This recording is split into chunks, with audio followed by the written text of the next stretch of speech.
Thank you, guys. Can I please have everybody stand up? We're going to start with a game, okay? This is called 1, 2, 3. I'm the rhythm master, and you need to keep rhythm with me.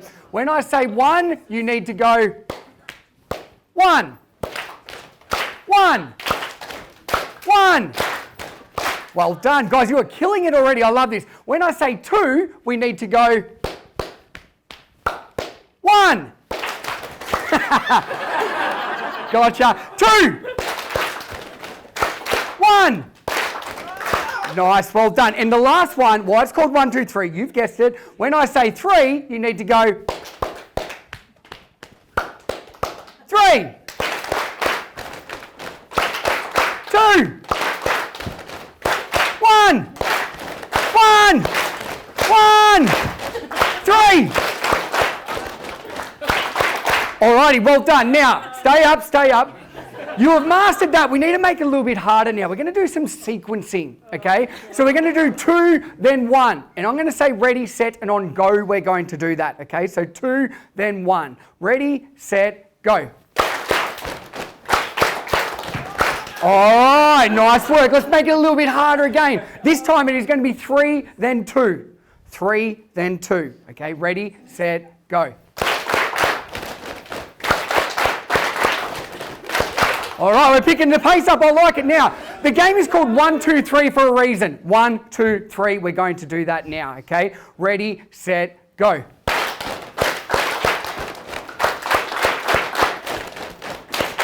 All right, we're picking it up. I love the pace. Now, to finish it off, the grand finale, okay, the premiership in the AFL at the moment is with the Richmond Football Club. The postcode for their home ground at Punt Road is 3121.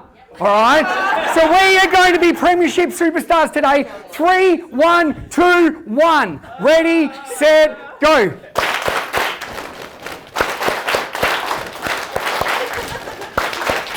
Woo! Have a seat, guys. Nice work.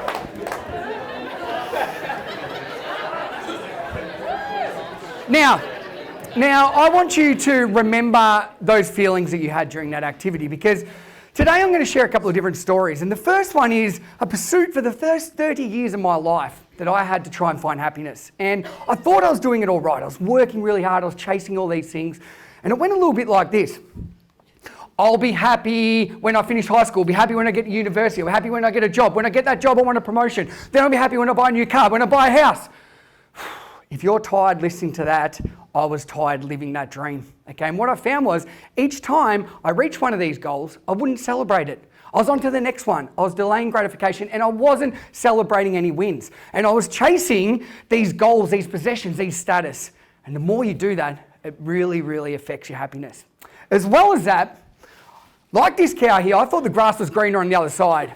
And it was like I was caught in a fence, okay? I would judge everyone. Now, let's be honest. When I got up on stage today, you were like, how good is Dale dressed? His shorts match his top. And I can see that. I know you're thinking that. All right, and that is great. Thank you. But deep down, I don't feel very happy because I've got odd socks on. But you didn't see that because you're so caught up in what I'm wearing here. So you think I look good, you're judging me, but I don't feel comfortable in myself. And that's what I would do to other people. I would judge them. I thought their life was better than mine. I was judging their career, their success, their life, everything like that. That with delayed gratification, and then you bring in envy. Now, there's a little study done a couple of years ago in America. Now, I want to do it with you. Would you rather job number 1 for $50,000? Who would like that? Or would you love job number 2 for $100,000 a year? Let's put our hands up. Of course you would, and I was exactly the same. But the second part of that story, I didn't tell you. People that were on job number 1 for $50,000 a year, everybody else in their job and their life earned $25,000 that year. All right, so you were earning double everybody you knew. The people that were earning $100,000 a year, everybody in their life and they work with was earning $200,000 a year. So you're only earning half of what everyone else was. Now, those people that were interviewed in that study, over half the people changed from $100,000 back to $50,000. And I would have done the same because I just wanted to be better than everyone else. I wanted people to think that I was doing better than everyone and I had that higher status. Now, when you mix delayed gratification, you judging all the time and you are envious of everybody, you do that for 30 years, you become not a very nice person. And today my talk is called Narcissistic to Nice because nice name, I wasn't a nice person. And people go, Dale, you weren't a narcissist all the time. And that's right, 95% of the time, I was fun, I was great. But that 5% of the time, I was a narcissist. I would put people down. I would speak down to people. I would judge them. And I would push away the people who were close in my life. Because I didn't feel good in myself, so why should anybody else?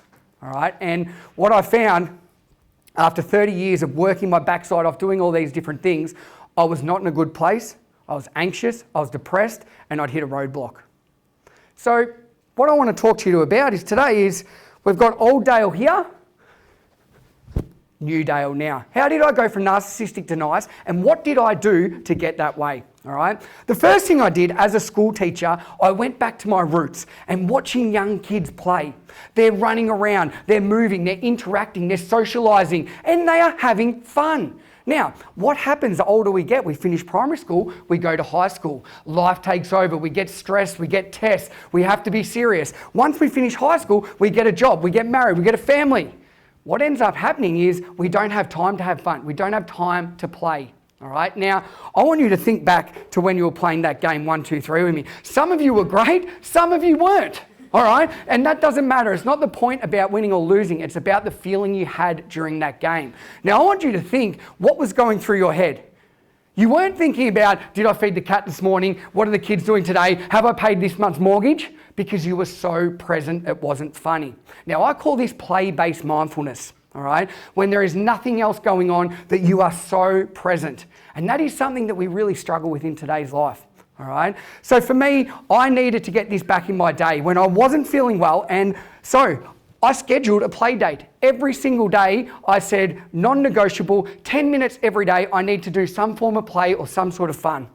Once I started doing that, I started seeing so many different things happen to me. A couple of them, I improved my creativity. These things come back to me that I was loving as a kid. As well as that, you can see there, it smashed that anxiety that I was struggling with. Okay? As well as that, it is a way to build our strongest social circles. So I was getting some of those people back in my life that I pushed away. After that, I realised that was helping me a little bit, but there are other things missing. Jump, walk, run, it doesn't matter what it is, I needed to move my body. And the busier we get, I didn't have time for it. So I set my alarm 20 minutes earlier each day. And the first 10 minutes, non-negotiable, no device, nothing, I would simply go for a 10-minute walk by myself around the block. Now that sounds really basic, but for me, when I wasn't in a good place, I'd already had one win for the day. Before the day had even started, I'd already had one win. Now, that is amazing, and particularly with the way we're going as a society, in the last 10 years alone, our obesity rate has doubled. And the reason is we don't have time. We don't have time to play, and we don't have time to move. So set your alarm early and have one win for the day. Now, the benefits of exercise, we all know them. Improved sleep, improved confidence, energy through the roof. I need more energy. So that was really helping me with that as well. So I was playing now 10 minutes a day, and I was moving my body, and I was starting to feel better. But there was one more thing that I need to figure out. And when you're not in a good place, it's really easy to focus on the negatives. What you don't have instead of what you do have. All right, so very simple. I wanted to start my day in a positive way. So after I'd done my 10-minute walk, I simply got my journal out and I wrote a question. What am I looking forward to today? And I'd write in that for about 2 minutes. And what that did, it would simply mean that I was starting with a positive now. Instead of thinking what I didn't have or what I was going to do that I didn't want to do, I was now focusing on the things that were coming up that I was excited about. I would then go about my day, whatever happened, and I'd finish each day with 3 simple questions. What are 3 things I'm grateful for today, and what was the biggest win I had today? So again, it was thinking about the positives. So I was going to bed in a happy place, and I was starting the day the right way. And it's amazing when you start putting this into your life, what happens. And we all know the benefits of gratitude. It's easier said than done. But for me, the big one there is that it was getting rid of those depressive symptoms because I was thinking of the positives. I was focusing on them instead of what I didn't have or what I was chasing and different things like that. Now, as I said, the first 30 years of my life, I did some bad things, okay? I was in a better place now and I was starting to love myself, but I had pushed people away, okay? I'd been negative, I'd been mean, and that had affected a lot of different relationships with family, friends, colleagues, everybody else. So the last thing I needed to do, I needed to get these people back in my life, all right? I needed to show them a different side, and kindness is a way to do that. Now, I thought about certain things I like people saying to me. I love it when people say, Dale, I'm proud of you. Dale, I admire you. And Dale, I love you, or I love certain things about you. So I thought about that, and I thought, why don't I put that into a little sequence? All right, so proud, admire, love. I call this a PAL message. And I wrote down 100 people's names, family, friends, colleagues, everything like that. And I set myself a little challenge. After I'd gone for my 10-minute walk in the morning, I'd done my gratitude question, I would then sit down and I'd write a little message like this. G'day, whoever. Please don't feel like you have to reply to this. There's just a few things I'd like to say. There would be a paragraph on I'm proud of you because. Another one, I admire you because. And the last one, I love you because. And I would send that up so it'd be the first thing that they get in the morning. Now, as you can imagine, I had some pretty interesting calls. I had grown men ringing crying because they'd never heard anything like that. I had other people going, Dale, you were right. What's wrong? What's wrong? Are you going right? I'm like, I'm great. I've just told you I love you. All right. What it did though, it really connected with so many different people again that I hadn't had. And the reason being is we don't say these things enough. We wait for a funeral, for a special occasion, or for somebody to be gone to express what they mean to us. All right. So when I finish today, I want everybody in this room to do the same thing. I want you to pick 3 people in your phone. I want you to write a 1 sentence to somebody. I'm proud of you because, send. I admire you because, send. And I love you because, send. All right. And what that's going to do, it's going to get this big kindness boomerang. Okay. And it's going to hit them and they're going to feel amazing. But then that boomerang will come back with this huge hit of oxytocin, the love drug. And I tell you what, that is addictive. We want more of it. Not only that, kindness is contagious. The ripple effect will affect so many other people outside of this room, all right? So for me, I had changed my life. I'd figured things out, and that's when I dedicated time to play every day, to exercise, to practice gratitude, to change my mindset, and then use some form of kindness and giving.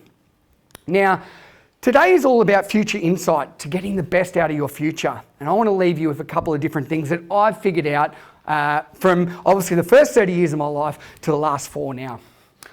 The first one is you need to have fun every single day. It doesn't matter what you're doing. Find out what is fun for you and do that. If that's playing, running, rolling, whatever it is.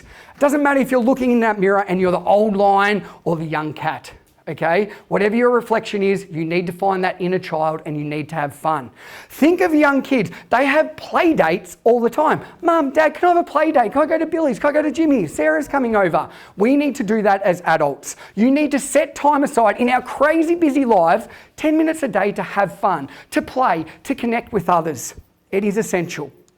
Second one is, and a great quote by Zig Ziglar that I love, that people often say that motivation doesn't last. Well, neither does bathing. That's why I recommend it daily. Now, smelling you guys today, you all bathe. So thank you very much for that. I do really appreciate it. But it's exactly the same with your health and happiness. If you do not invest time in that daily, you're going to be like I was the first 30 years of my life. In a negative place, not loving yourself and not in a good place. Whereas if you invest time into yourself, it's like learning a new skill or a language. You need to be constant to get those results, and it's the same with your health and happiness. And the last one really comes down to a great book by James Kerr called Legacy. Now, as an Australian, this really hurts me to say this, but Legacy is about the All Blacks, the greatest ever sporting side. They have a winning percentage of 81%, and that hurts me to say that. Now, in this book, it's the 15 principles to being a great side, which they are. And what it all really comes down to is that good people make good All Blacks. My thing is, present people make happy people. Okay? You can't change the past. I can't change the last 30 years of my life. I can learn from it, all right? And I can put things into place to make sure the future is great, but I don't want to get so caught up in the future that I stop living in the now. So find activities to enjoy the present each and every day. Don't think of the future, because if you're planning a future and not living in the present, your future is not going to be any good at all. So to finish off, play-based mindfulness. It is like we're about to win the AFL Premiership at the MCG. 3, 1, 2, 1. Up we go. We're all going to do it. 3, 1, 2, 1. Ready, set, go.